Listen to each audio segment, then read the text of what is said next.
Hello friends, welcome to ISS platform. आज मैं आपको पढ़ाने वाला हूं जो हमारे देश के प्रधानमंत्री नरेंद्र मोदी 2 डेज की विजिट पर गए थे Japan on 29 of August and 30 of अगस्त।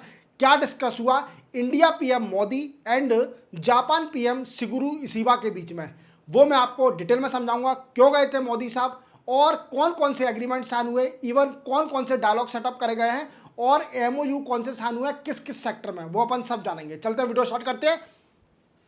देखो सबसे पहले आप जान लीजिए जापान के पीएम कौन है। जापान पीएम, इनका नाम है Shigeru Ishiba. Shigeru Ishiba, clear. और हमारे मोदी साहब 2 दिन की विजिट पर गए थे 29 एंड 30 ऑफ अगस्त। आज भी मोदी साहब हैं, इवन अब तो निकल चुके हैं, चाइना तेंजिन गए हैं सिंगाई कोऑपरेशन ऑर्गेनाइजेशन की मीटिंग को अटेंड करने। अब क्या क्या डिस्कस हुआ, देखो सबसे पहले मोदी साहब ने यह बोला कि जो ये टॉक हुई है इंडिया और जापान के बीच में, जो टॉक हुई है ये प्रोडक्टिव एंड पर्पसफुल है। क्या है? प्रोडक्टिव एंड पर्पसफुल है, क्लियर। अब ये क्यों गए थे? सबसे बड़ा रीजन बनता है कि हमारे मोदी साहब जापान में क्यों गए थे। देखो जापान में क्या है, 15th एनुअल समिट थी। कौन सी थी? 15th annual summit between India and Japan. India और जापान के बीच में 15th एनुअल समिट थी, इसलिए मोदी साहब गए थे। और एक और बात याद रखना, 16th जो एनुअल समिट होगी वो हमारे इंडिया में होगी, याद रखना। और एनुअल मतलब साल में होती है। अब 2026 में जापान के पीएम आएंगे इंडिया, क्लियर। देखते हैं। देखो सबसे पहले क्या है, दोनों लीडर ने डिसाइड किया कि हम एक रोड मैप बनाएंगे जो कि नेक्स्ट डिकेड के लिए होगा, मतलब 10 साल के लिए एक रोड मैप बनाएंगे इंडिया और जापान के बीच में। रोड वाली रोड नहीं है, रोड मैप मतलब प्लान, किस किस सेक्टर पर काम करना है, कैसे कोऑपरेट करना है, को प्रोडक्शन कैसे करना है दोनों कंट्री को, तो इसका एक रोड मैप बनाएंगे, स्ट्रेटजी बनाएंगे, क्लियर। देखते हैं। देखो और इसके बाद जो final agree to raise the Japan investment target in India to 10 trillion. देखो क्या है कि येन आप जानते हो, ये जापान की करेंसी है। येन जापान की करेंसी। क्या था कि कुछ टाइम पहले इंडिया और जापान के बीच में डिसाइड हुआ था कि इंडिया में 5 ट्रिलियन, कितना? 5 ट्रिलियन एन इन्वेस्टमेंट किया जाएगा इंडिया के अंदर बाय 2026। बट क्या हुआ, ये टारगेट 2025 में अचीव हो गया। देख रहे हो जापान हमारी कितनी अच्छी फ्रेंड है कि हम 2026 का टारगेट सेट कर रहे हैं, बट जापान पहले ही इन्वेस्टमेंट कर रही है 2025 में। अब इंडिया ने सोचा कि देखो 5 ट्रिलियन एन का तो इन्वेस्टमेंट हो गया है, अब इसको और एक्सटेंड करते हैं, जापान को लुभाते हैं कि और इन्वेस्टमेंट करो हमारी कंट्री में। तो जापान ने बोला कि अब बेफिक्र रहो, डबल इन्वेस्टमेंट होगा, 10 ट्रिलियन एन का इन्वेस्टमेंट किया जाएगा, क्लियर। और आने वाले 5 साल के अंदर 10 ट्रिलियन एन का इन्वेस्टमेंट किया जाएगा इंडिया के अंदर। देन आफ्टर क्या क्या डिस्कस हुआ, दोनों कंट्री ने डील साइन करी है, किस पर? Security corporation, digital partnership, artificial intelligence और न्यू मोबिलिटी पार्टनरशिप। क्या है? New mobility partnership. और दूसरा एग्रीमेंट क्या साइन हुआ है, देखो दोनों देश ने एग्रीमेंट साइन किया है कि दोनों देश के बीच में 5 लाख पीपल हैं वो एक्सचेंज किए जाएंगे। अब ये एक्सचेंज क्या होता है? ऐसा तो नहीं है कि आप इन लोगों को रख लो, हम इन लोगों को जापान को रख लेते हैं, ऐसा नहीं। क्या है? वर्किंग के लिए, in term of working, in term of working capacity. जैसे कुछ जापानीज आएंगे हमारे इंडिया में वो वर्क पर्पस के लिए, और कुछ इंडियन जापान जाएंगे फॉर वर्क पर्पस। इसी के साथ 50,000 तो जो स्किल्ड प्रोफेशनल लोग हैं वो जापान जाने वाले हैं। 50,000 तो स्किल्ड वर्कफोर्स जाने वाला है जापान में जॉब करने के लिए। तो इसका बेनिफिट क्या मिलेगा कि हमारे लोगों को एम्प्लॉयमेंट मिलेगा। क्या मिलेगा? एम्प्लॉयमेंट मिलेगा, जिससे क्या है कि हमारी कंट्री की ग्रोथ होगी। इवन हमारे जो लोग बाग हैं, जो भी सिटीजन हैं, उनकी लिविंग स्टैंडर्ड एनहांस होगा क्योंकि पैसा आएगा, क्लियर। इसी के साथ कौन कौन सेक्टर है, देखो पार्टनरशिप लाइक एनवायरमेंट में दोनों कंट्री कोऑपरेट करेंगी कि अपने एनवायरमेंट को कैसे बचाया जाए, इवन क्लाइमेट चेंज पर कैसे वर्क किया जाए कि क्लाइमेट चेंज ना हो, even technology, both country cooperate to develop new technology. देखो जैसे आप जानते हो जापान टेक्नोलॉजी बहुत आगे है, और अगर टेक्नोलॉजी का एग्रीमेंट साइन नहीं होगा तो it is similar to the insulting the India and Japan. Japan की इंसल्टिंग होगी एक तरीके से अगर टेक्नोलॉजी पर डील साइन नहीं करेंगे, क्योंकि Japan is more far away in technology. Health sector में भी कॉपरेट करेंगे। मोबिलिटी मतलब पीपल टू पीपल टाइज होगा, जिससे लोग बाग ट्रांसफर हो सके for work purpose, for tourism purpose, clear. And then culture cooperation, then after digital partnership is also very important because 2025 में डिजिटल टेक्नोलॉजी का वर्ल्ड है, क्लियर।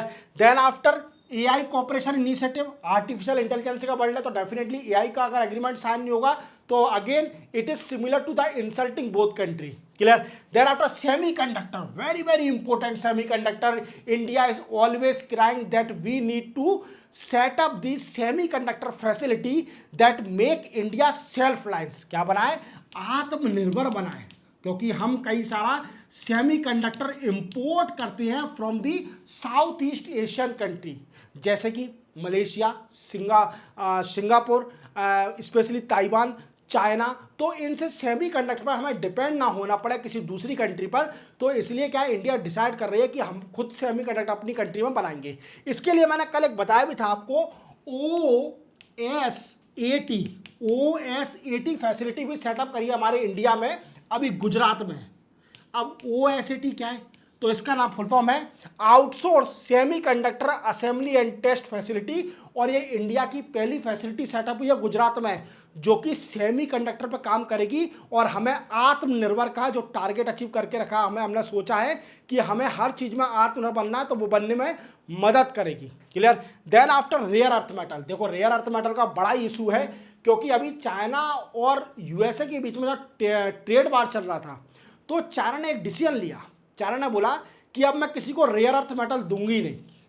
क्या बोला चाइना ने, कि मैं किसी भी कंट्री को अब रेयर अर्थ मेटल दूंगी नहीं। और क्योंकि उसने इसलिए बोला क्योंकि रेयर अर्थ मेटल पर इंडिया का, चाइना का बड़ा डोमिनेंस है, और 90 to 95% processing of the rare earth metal is in China only. तो इससे पूरा वर्ल्ड हिल गया। जितने भी ऑटोमोबाइल सेक्टर थे, क्या थे, ऑटोमोबाइल सेक्टर थे, वो गवर्नमेंट से रिक्वेस्ट करने लगे कि चाइना से बात करो भाई कि रेयर अर्थ मेटल देना बंद नहीं कर दे। अगर मैग्नेट बंद हो गई तो ऑटोमोबाइल सेक्टर की कैसे प्रोडक्शन एनहांस होगा। इवन आपको याद होगा, मैंने प्रीवियस लेक्चर में बताया था कि हमारे इंडिया में जब वेंगी आए थे, फॉरेन मिनिस्टर ऑफ चाइना, तो उनके साथ एक एग्रीमेंट साइन हुआ था इंडिया और चाइना के बीच में। क्या एग्रीमेंट, कि चाइना हमें fertilizer, even rare earth metal और क्रिटिकल मिनरल, ये सबको देगी हमें। आप किसी भी देश के साथ कुछ भी करो, बट हमें दो, हमें ज़रूरत है, आत्मनिर्भर बनना है। कुछ टाइम बाद हम खुद ही लेना बंद कर देंगे। हालांकि ऐसा नहीं बोला इंडिया ने, ये अनऑफिशियल मैं बता रहा हूँ कि आगे चल के फ्यूचर प्लानिंग है कि हम खुद ही लेना बंद कर देंगे। एक्सप्लोरेशन कर रहे हैं हम, अपनी कंट्री में ढूंढ रहे हैं, रेयर अर्थ मेटल मिल जाए, क्रिटिकल मिनरल मिल जाए, clear. Then after connecting India and Japan medium enterprise and startup, देखो क्या है कि अगर दोनों कंट्री की जो SME है, we can say small medium enterprise और स्टार्टअप कनेक्ट हो जाएंगे, तो उससे क्या होगा कि टेक्नोलॉजी और असिस्टेंस और टेक्निकल असिस्टेंस शेयरिंग होगी between both country, startup and SME, clear. चलते हैं, ये एग्रीमेंट साइन हुआ है। देन आफ्टर दोनों साइड ने डिसाइड किया है, देखो जैसे मैंने बताया कि 5 ट्रिलियन येन का पहले टारगेट था कि 2026 तक 5 ट्रिलियन येन इन्वेस्टमेंट करना है इंडिया में बाय 2026, बट ये टारगेट 2025 में अचीव कर लिया इंडिया और जापान ने। तो क्या है कि अब जापान ने इसको डबल कर दिया है, 10 ट्रिलियन येन कर दिया है। क्या कर दिया है, 10 ट्रिलियन येन कर दिया है। इतना इन्वेस्टमेंट करेगी आने वाले इंडिया में, क्लियर। देन आफ्टर यही है, देन आफ्टर नेक्स्ट डिकेड 10 साल में कौन कौन से एग्रीमेंट हो सकती है, नया कुछ सोचा, investment, innovation, economic security, environment, technology, health, mobility, people to people exchange, ये मैं सब बता चुका हूँ। देन आफ्टर दोनों कंट्री ने डिसाइड किया कि सस्टेनेबल फ्यूल इनिशिएटिव हम स्टार्ट करेंगे। अब ये सस्टेनेबल फ्यूल क्या होता है, देखो आपको मालूम है, मैंने आपको कई बार बताया बायोफ्यूल के बारे में। अब बायोफ्यूल कितने टाइप के होते हैं, देखो जैसे आप जानते हो कि बायो इथेनॉल होता है एक, तो जो कि पेट्रोल में ब्लेंडिंग की जाती है। देन आफ्टर बायोडीजल, कौन सा है, बायोडीजल। देन थर्ड है सस्टेनेबल एविएशन फ्यूल। कितना है, सस्टेनेबल एविएशन फ्यूल, ये क्या है, जैसे आप जानते हो कि एटीएफ, एटीएफ क्या होता है, we can say aviation turbine fuel. क्या है, एविएशन टरबाइन फ्यूल। यही फ्यूल यूज करा जाता है किसमें, एरोप्लेन में, turbine fuel, aviation turbine fuel. अब क्या है, जैसे आप जानते हो मैंने कुछ टाइम पहले आपको बताया था कि हमारी एक इंटरनेशनल की सर्टिफिकेट मिल गया है हमारी कंपनी को, जो ऑयल रिफाइनरी है इंडियन ऑयल, इंडियन ऑयल को सर्टिफिकेशन मिल गया है कि वो अब क्या करेगी, सस्टेनेबल एविएशन फ्यूल बनाएगी, जो कि एक बायोफ्यूल है। क्लियर। तो क्या है, सर्टिफिकेशन मिलने के बाद क्या हुआ, कई सारी जो नमकीन बनाती हैं जो भी कंपनियां जैसे हल्दीराम, बीकानेर, इनसे क्या है, इंडियन ऑयल ने डील साइन कर लिया है कि आपके जो भी आप ऑयल यूज़ करते हो नमकीन बनाने के लिए, इसको जो सेकंड यूज़ ना करें, हमको बेच दें, हमको बेच दें, इससे हम सस्टेनेबल एविएशन फ्यूल बनाएंगे। और इंडिया ने टारगेट भी सेट करके रखा है कि 2027 तक हम एविएशन टरबाइन फ्यूल में 10% ब्लेंडिंग करेंगे सस्टेनेबल एविएशन फ्यूल। इवन एक कंपनी है, मैंने बताया था आपको, उस कंपनी ने तो क्लेम किया है कि मेरे जितने भी एरोप्लेन हैं वो सारे सस्टेनेबल एविएशन फ्यूल पर ही चल सकते हैं। अब वो क्लेम गलत है, टेस्टिंग वेस्टिंग अभी इसकी कुछ हुई नहीं है, बट आने वाले समय में सस्टेनेबल एविएशन फ्यूल भी ब्लेंडिंग की जाएगी किसके संग, एटीएफ के साथ, क्योंकि ये बड़ा मैटर है, इसमें रिस्क नहीं ले सकते। Clear. Then after battery supply chain partnership. Battery supply मतलब जैसे आप जानते हो कि अभी ईवी का ट्रेंड चल रहा है, इलेक्ट्रिक व्हीकल का, किसका, इलेक्ट्रिक व्हीकल का बड़ा ट्रेंड चल रहा है, और उसमें कौन सी बैटरी लगती है, लिथियम आयन बैटरी। तो दोनों कंट्री कोऑपरेट करेंगी कि lithium ion battery electric vehicle पर भी कोऑपरेट करेंगी, जल्द बनाएंगे। Then after economic security cooperation, देखो दोनों कंट्री बोले कि हम comprehensive approach and critical strategic area पर ज़्यादा फोकस करेंगे, स्ट्रेटेजिकल पार्टनरशिप करेंगे, ग्लोबल पार्टनरशिप करेंगे, इवन यही बोला है। क्लियर। देन आफ्टर डायलॉग, अब ये क्या है, ये मेन है एनुअल डायलॉग। अब क्या है कि दोनों कंट्री चाहती हैं कि हम अलग अलग सेक्टर के लिए डायलॉग और वी कैन से मीटिंग करें, जो कि एनएसए लेवल की हो, नेशनल सिक्योरिटी एडवाइजर लेवल की, फॉरेन सेक्रेटरी लेवल की मीटिंग हो, इवन जो फोर्स है उनके लेवल की मीटिंग होना चाहिए। क्लियर। तो ऐसा ही है, एनुअल डायलॉग होंगे इंडिया और जापान के बीच में। सबसे पहला डायलॉग होगा कौन सा, एनएसए लेवल का, नेशनल सिक्योरिटी एडवाइजर का, जो कि हमारे अजीत डोभाल साहब है, नेशनल सिक्योरिटी एडवाइजर का एनुअल डायलॉग होगा। और इवन ये डिस्कस क्या करेंगे कि जो भी सिक्योरिटी इशू है that both country are facing, they are discussing on this particular issue. Clear, समझे। तो पहला डायलॉग क्या होगा, नेशनल सिक्योरिटी एडवाइजर लेवल की एनुअल डायलॉग होगा। क्लियर। देन आफ्टर दूसरा डायलॉग क्या होगा, dialogue on economic security including strategic trade and technology. दोनों कंट्री के बीच में दूसरा डायलॉग इकोनॉमिक सिक्योरिटी के ऊपर होगा, जो कि किस लेवल का होगा, हमारे इंडिया से फॉरेन सेक्रेटरी, अभी फॉरेन सेक्रेटरी कौन है, विक्रम मिश्री, और जापान के कौन होंगे, vice minister for foreign affair. इन दोनों लेवल की मीटिंग होगी on the issue of economic security for investment, trade, इसी इशू पर। देन आफ्टर थर्ड क्या होगा, हाई लेवल डायलॉग होगा, जो कि जॉइंट और क्रॉस सर्विस कॉपरेशन होगा, जैसे हमारी आर्म फोर्स है और जापान की सेल्फ डिफेंस फोर्स है, इन लेवल की मीटिंग होगी कि हम कैसे कॉपरेट करें, अपनी आर्म फोर्स को कैसे पावरफुल बनाएं। तो ये भी डायलॉग किया जाएगा। देन आफ्टर दोनों कंट्री ने बोला कि जो पैसिफिक ओशन है इसको बिल्कुल फ्री रखा जाए, बिल्कुल ओपन फ्री रखा जाए।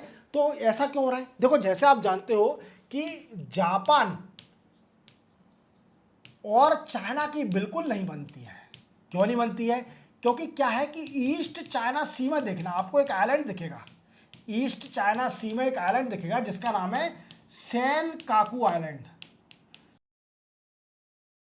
जापान के अंडर आता है, ये जापान के अंडर है सेनकाकू आइलैंड, और इसी को चाइना क्लेम करती है कि ये आइलैंड हमारा है। इवन यहाँ पर लोग रहते हैं इस आइलैंड पे, जापानीज लोग, बट चाइना इस पर क्लेम करती है कि ये आइलैंड हमारी कंट्री का है। और इवन इसका नाम भी चाइना ने दूसरा रखा है, द्याओ आइलैंड। क्या है, द्याओ आइलैंड नाम रखा है। और सेनकाकू आइलैंड किसने रखा है, जापान ने, क्योंकि ये जापान के अंडर ही है अभी। Clear, under the administration of Japan. Clear. तो इसी वजह से दोनों कंट्री कह रही है कि देखो पीसफुल रहे, ओपन रहे, इवन रूल बेस्ड जो वर्ल्ड के रूल हैं, जैसे United Nation convention on law of the sea, उसको भी फॉलो करो। कोई भी सी पर अपनी असर्टिवनेस ना बढ़ाए, ओशियन पे असर्टिवनेस नहीं बढ़ाए, क्योंकि चाइना अपना कई सारा क्लेम करती है कई सारी कंट्रियों पर, इवन साउथ चाइना सी पर, ईस्ट चाइना सी पर, सेनकाकू आइलैंड पर। तो ये ना करे चाइना, तो इस वजह से दोनों कंट्री कोऑपरेट करेंगी कि पैसिफिक ओशन पीस रहे, ओपन रहे, सभी इसका यूज करें पीसफुली। और जैसे आप जानते हो कि टेररिज्म डेफिनेटली इंडिया जहाँ भी जाती है तो टेररिज्म पर जरूर टॉक करती है, cyber security, terrorism, cyber security, defence, maritime security, clear. Then after institutional cooperation, क्या है, इंस्टीट्यूशनल कोऑपरेशन करेंगी दोनों कंट्री। क्या है कि इंडिया की स्टेट और जापान की क्या है, परफेक्चर। जैसे इंडिया में स्टेट बोला जाता है तो जापान में परफेक्चर से बोला जाता है, क्या बोला जाता है, परफेक्चर। तो ये दोनों स्टेट और परफेक्चर जापान की कोऑपरेट करेंगी, जिससे दोनों ट्रेड, टूरिज्म, एजुकेशन और कल्चरल एक्सचेंज हो सके। क्या हो सके, ट्रेड भी हो सके, टूरिज्म भी हो सके, एजुकेशन, कल्चर एक्सचेंज भी हो सके, clear. Then after business, economy, supply chain, वही है और कुछ नहीं है। देन आफ्टर मैंने कुछ टाइम पहले आपको बताया था लूपेक्स मिशन के बारे में।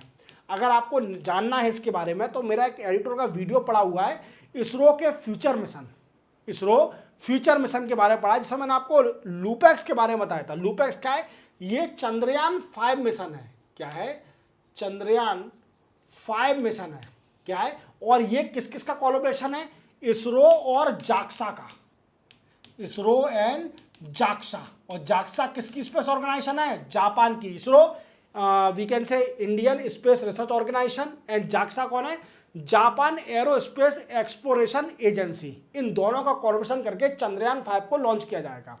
बट इसमें कंट्रीब्यूशन क्या क्या करेगी स्पेस ऑर्गेनाइजेशन, अगर देखा जाए तो जो जाक्सा है जापान की स्पेस एजेंसी, वो इसके अंदर चंद्रयान 5 में और लॉन्चर देगी। कौन सा लॉन्चर देगी, H324L। कौन सा लॉन्चर, H324L लॉन्चर देगी। कौन, जाक्सा। इवन इसरो क्या देगी इसके अंदर, इसरो देगी लैंडर, जो लैंड करेगा, जो भी स्पेस क्राफ्ट जाएगा स्पेस में वो लैंड करेगा, तो लैंडर कौन बनाएगी, इसरो। तो जाक्सा। लूपेक्स मिशन का फुल फॉर्म क्या है, लूनर पोलर एक्सप्लोरेशन मिशन। ये मून पर जाएगा, चंद्रयान 5 मिशन है, दो कंट्री के बीच में, इसरो जो कि इंडिया की स्पेस ऑर्गेनाइजेशन है, और जाक्सा जो कि जापान की स्पेस ऑर्गेनाइजेशन है। समझ गए, इतना भी डील हुई।